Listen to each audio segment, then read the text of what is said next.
ചാലക്കുടി ലോക്സഭാ മണ്ഡലം LDF സ്ഥാനാർത്ഥി professor C Ravindranath ഇന്ന് നാമനിർദ്ദേശ പത്രിക സമർപ്പിച്ച് എറണാകുളം കളക്ടറേറ്റിൽ പ്രകടനമായി എത്തിയാണ് വരണാധികാരിക്ക് മുൻപാകെ നാമനിർദ്ദേശ പത്രിക സമർപ്പിച്ചത്.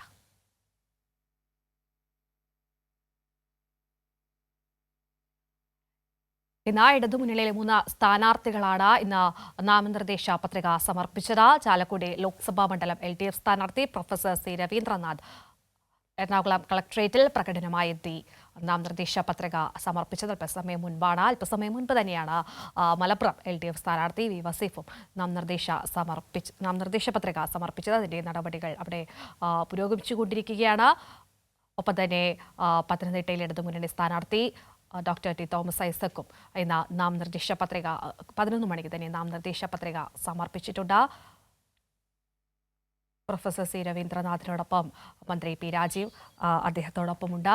പ്രകടനമായെത്തിയാണ് നാമനിർദ്ദേശ പത്രിക സമർപ്പിച്ചത്. ഉമേഷുണ്ട് കൂടുതൽ വിശദാംശങ്ങളുമായി. ഉമേഷ് പറഞ്ഞതുപോലെ പ്രകടനമായെത്തിയാണ് അദ്ദേഹം നാമനിർദ്ദേശ പത്രിക സമർപ്പിച്ചത്. വിശദാംശങ്ങൾ എന്തൊക്കെയാണ്? കീർത്തി, അല്പം മുമ്പാണ് ചാലക്കുടി മണ്ഡലം LDF സ്ഥാനാർത്ഥി പ്രൊഫസർ സി രവീന്ദ്രനാഥ് എറണാകുളം കളക്ടറേറ്റിലെത്തി നാമനിർദ്ദേശ പത്രിക സമർപ്പിച്ചത്. അദ്ദേഹം രാവിലെ 9 മണിയോടെ അങ്കമാലിയിലെ തെരഞ്ഞെടുപ്പ് കമ്മിറ്റി ഓഫീസിൽ നിന്നും എറണാകുളത്തേക്ക് പുറപ്പെട്ടു. പിന്നീട് CPIM തൃക്കാക്കര ലോക്കൽ കമ്മിറ്റി ഓഫീസിൽ നിന്നാണ് അദ്ദേഹം പ്രകടനമായി ഈ എറണാകുളം കളക്ടറേറ്റിലേക്ക് എത്തിയത്. LDF പ്രവർത്തകരും നേതാക്കൾക്കുമൊപ്പം പ്രകടനമായാണ് അദ്ദേഹം ഇവിടെ എത്തിയത്. മന്ത്രി പി രാജീവ്, CPIM എറണാകുളം ജില്ലാ secretary CN Mohanan, PV Sreenijan MLA, UP Joseph അടക്കമുള്ളവർ ഈ പ്രകടനത്തിന് നേതൃത്വം നൽകിയിരുന്നു.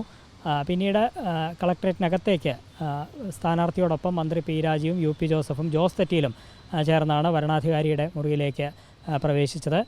അതിനുശേഷം സ്ഥാനാർത്ഥി നാമനിർദ്ദേശ പത്രിക സമർപ്പിക്കുകയായിരുന്നു. 3 സെറ്റ് പത്രികയാണ് പ്രൊഫസർ സി രവീന്ദ്രനാഥ് ഇന്ന് സമർപ്പിച്ചത്.